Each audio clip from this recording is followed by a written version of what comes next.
Selamat siang. Jadi kami dari kelompok 4 psikometri kelas B ingin mempresentasikan mengenai validitas.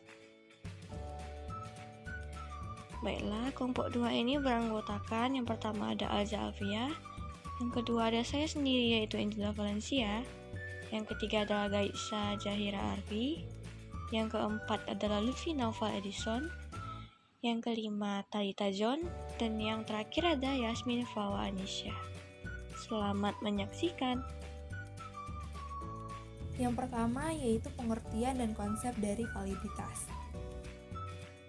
Validitas merupakan aspek ketepatan dan kecermatan pengukuran yang digunakan untuk mencari tahu seberapa banyak aspek psikologis yang ada pada diri seseorang dengan cara melihat perolehan skor instrumen yang digunakan, sehingga nantinya diketahui kualitas suatu tes dalam mengukur apa yang seharusnya ia ukur. Teori skor murni klasik menyatakan bahwa validitas menunjukkan seberapa jauh skor tampak dapat mendekati skor murni, di mana jika instrumen yang digunakan memiliki validitas ukur yang tidak sempurna, maka nilai skor tampak tidak akan pernah sama dengan skor murni. Selanjutnya, ada beberapa pemahaman mengenai pengertian dari validitas ini. Di antaranya, pemahaman menurut Supratiknya. Menurut Supratiknya, validitas dinyatakan sebagai bagian dari tes yang menunjukkan kualitasnya. Selanjutnya, Supratiknya juga menyebutkan Trinity View of Validity atau Tripartite View of Validity, yaitu pemahaman bahwa validitas itu dapat dibagi menjadi 3 tipe, yaitu validitas isi, validitas terkait, dan validitas konstruk. Pemahaman terbaru mengenai pengertian dari validitas ini dinyatakan dalam dokumen 1999 standar. Dokumen ini diterbitkan oleh 3 organisasi, yaitu American Psychological Association, American Educational Research Association, dan National Council on Measurement in Education pada tahun 1999 dengan judul awalnya Standards for Educational and Psychological Tests and Manuals. Dalam dokumen ini ada 3 konsep yang menjelaskan pengertian dari validitas. Konsep pertama yaitu validitas dinyatakan sebagai konsekuensi sosial kajian tes.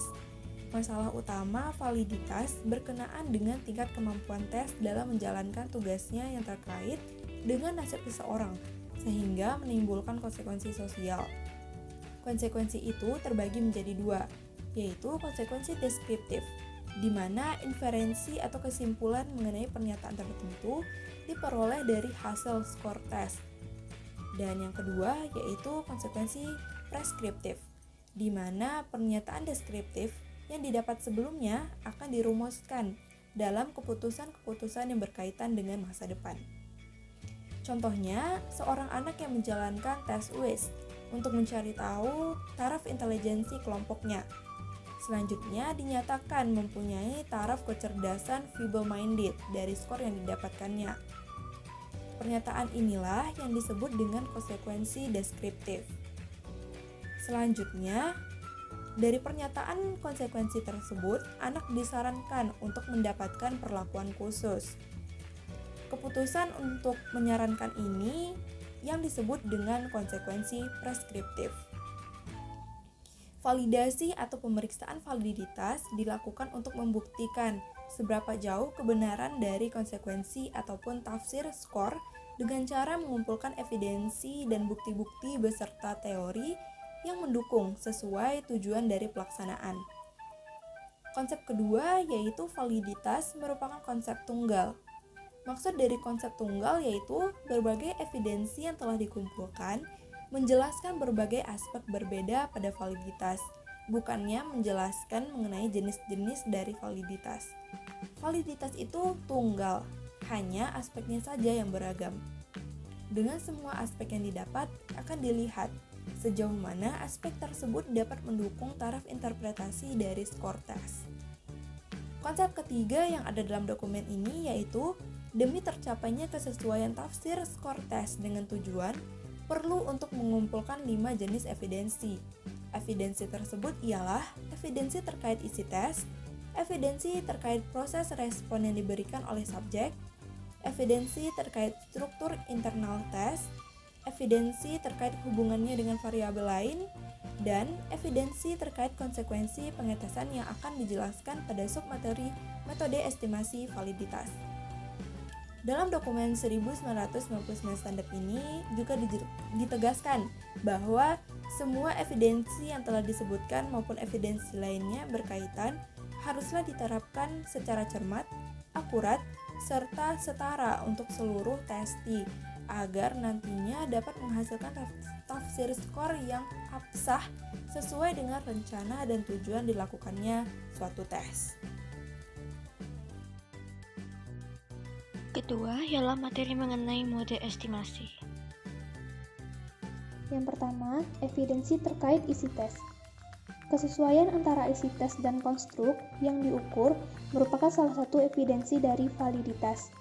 Evidensi ini bisa saja diperoleh dari seberapa memadainya isi tes dan seberapa relevannya terhadap skor hasil yang ditunjukkan berdasarkan analisis logis dan empiris.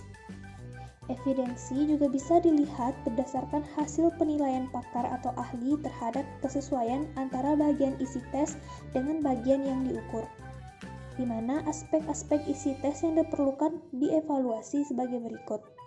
Yang pertama, sufficiency, yaitu seberapa mewakilinya hasil tes dengan bagian yang diukur. Yang kedua, clarity, yaitu apakah tes tersebut dapat menjelaskan secara rinci isi aspek yang diukur tanpa dicampur aduk dengan aspek lainnya. Yang ketiga, relevance, yaitu kesesuaian isi tes dengan spesifikasi yang hendak diukur. Yang keempat, kesesuaian antara stimulus dengan bagian konstruk yang mewakili aspek yang hendak diukur. Dan yang kelima, kemungkinan terjadinya bias dalam tes seperti konstruk irrelevant variance atau variance yang tidak sesuai dengan konstruk yang diukur dan konstruk underrepresentation, kurangnya representatif dari konstruk tersebut. Yang kedua, evidensi terkait proses respon oleh subjek. Evidensi ini didasarkan atas kesesuaian antara konstruk yang dinilai dengan respon oleh subjek. Dalam artian, dapat dikatakan bahwa respon memberikan pernyataan sebenar-benarnya terhadap apa yang terjadi pada diri subjek. Ada beberapa cara yang dapat dilakukan untuk mendapatkan hasil yang sesuai, yaitu dengan memantau responden ketika melaksanakan tes, menanyakan alasan pilihan jawaban responden, dan melakukan pemeriksaan serta penyelidikan terhadap jawaban yang diberikan oleh responden. Yang ketiga, evidensi terkait struktur internal tes. Evidensi ini didasari pada sejauh mana hubungan antar item penilaian dengan hubungan antar komponen tes dengan konstruk yang diukur menggunakan faktor analisis konfirmatori. Namun, metode ini berisiko memperoleh validasi yang kurang kokoh sehingga metode lain yang dapat digunakan adalah differential item function. Dengan metode ini digunakan untuk memeriksa apakah terdapat bias dalam evidensi. Yang keempat, evidensi terkait hubungan dengan variabel lain. Evidensi ini digunakan untuk menganalisis apakah terdapat hubungan antara hasil tes dengan variabel lain di luar tes yang digunakan. Variabel lain di luar tes biasanya mencakup 3 hal. Yang pertama, hasil pengukuran yang terdeteksi oleh tes yang dilakukan sehingga dapat dilakukan evaluasi seberapa akurat tes tersebut dapat mendeteksi variabel lain. Yang kedua, evidensi konvergen, yaitu terdapat hubungan positif antara hasil tes dengan alat ukur lain. Dan yang ketiga, evidensi diskriminan, yaitu terdapat hubungan positif namun tidak saling signifikan atau terdapat hubungan negatif tetapi terdapat signifikan antara hasil tes dengan alat ukur untuk mengukur konstruk yang diukur. Dan yang terakhir, evidensi terkait konsekuensi pengetesan. Pada umumnya, suatu tes dilakukan guna memperoleh manfaat tertentu dari hasil skor tes yang dilakukan, seperti dapat menempatkan karyawan berdasarkan posisi yang cocok, dapat menetapkan gaji karyawan sesuai dengan kebutuhannya, dan dapat memperbaiki sistem mengajar di kelas. Tujuan validasi adalah guna memperoleh evidensi atau bukti nyata bahwa manfaat tersebut benar-benar dicapai. Tentu saja dengan dilakukannya tes dengan penyusunan secara cermat, cara administrasi yang tepat, dan reliabilitas skor yang akurat dapat memberikan landasan yang kuat terhadap hasil skor yang sebagaimana direncanakan sesuai dengan tujuan dilakukannya pengukuran tersebut. Selanjutnya, validitas isi. Validitas isi merupakan pengujian yang diuji kelayakannya secara rasional melalui analisis orang yang kompeten atau expert judgment. Seperti contoh, apakah item-item yang dicantumkan dapat mewakili keseluruhan yang akan diukur? Maksudnya, bahwa yang diukur selain harus lengkap isinya, juga harus terdapat item-item yang relevan dengan tujuannya dilakukan pengukuran. Jika memasukkan item-item yang tidak relevan, maka pengujian tersebut tidak dapat dikatakan valid. Validitas isi ini bergantung pada penilaian subjektif para expert, karena masing-masing orang memiliki perbedaan pendapat terhadap apakah penggunaan suatu item ini valid atau tidak. Hal ini disebabkan validitas isi bersifat judgmental. Jadi, suatu item sebagai pendukung tujuan pengukuran dilakukan valid ketika kesepakatan penilaian para expert dapat dipertimbangkan secara empirik. Dan pada validitas isi ini terdapat dua tipe, yaitu face validity atau validitas tampang dan logical validity atau validitas logis. Materi yang keempat ialah validitas konstruk.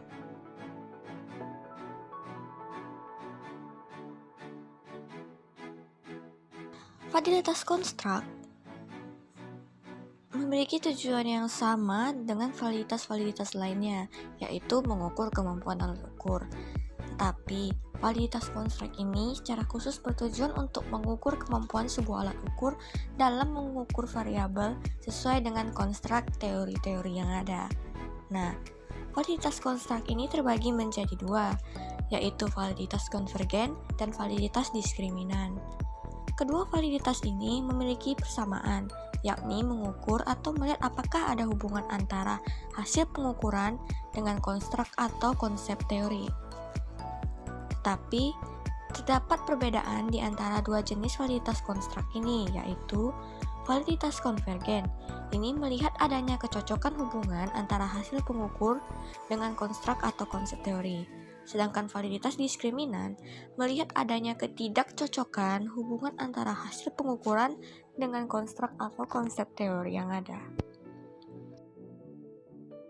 Saya Yasmin Fawas Anisyah dengan nomor BP 2010-32-2002 akan menjelaskan validitas kriteria. Validitas kriteria. Kriteria secara luas berarti standar yang menjadi dasar penilaian atau keputusan yang digunakan untuk mengevaluasi tes atau skor tes.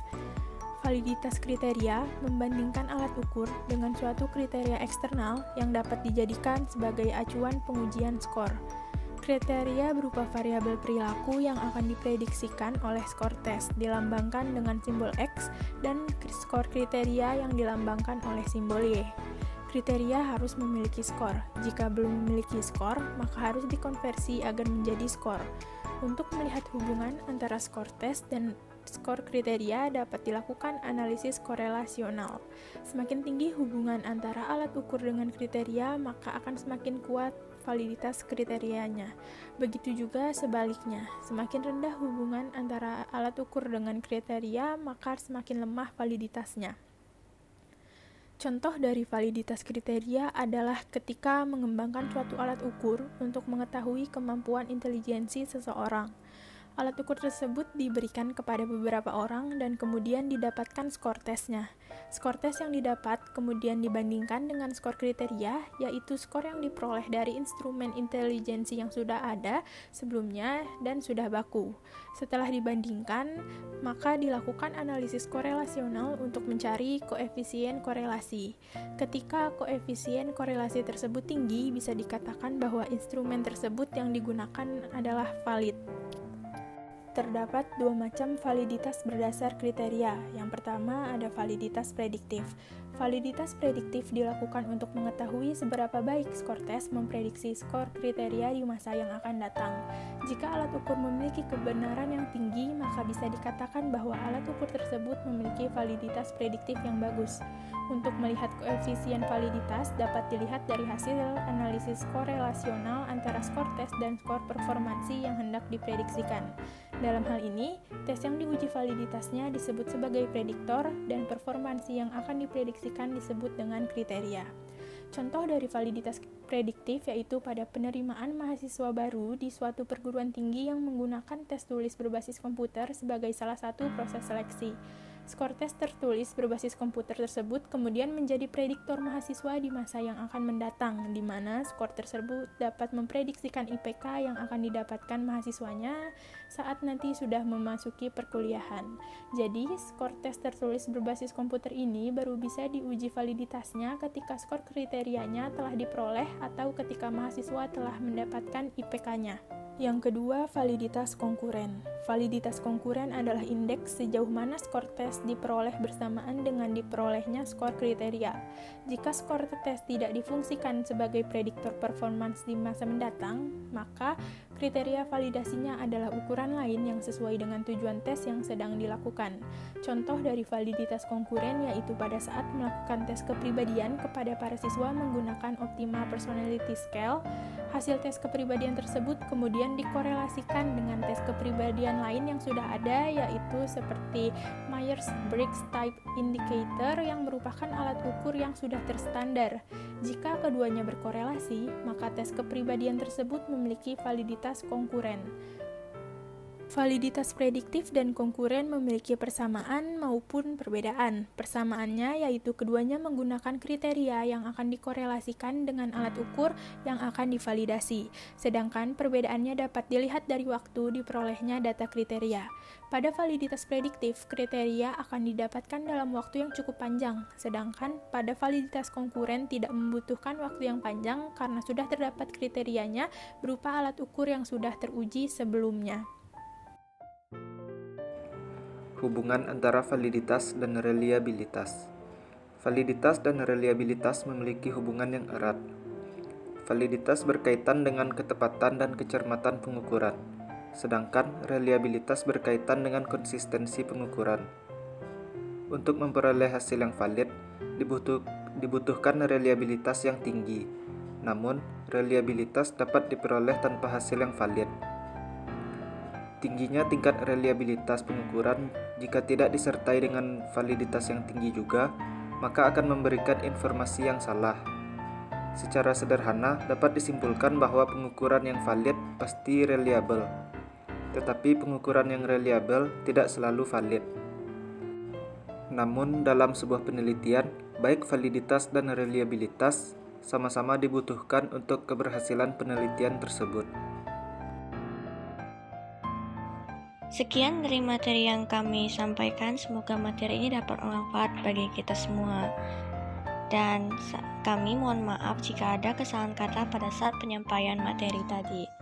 Semoga materi ini dapat bermanfaat bagi kita semua. Sekali lagi sekian dan terima kasih.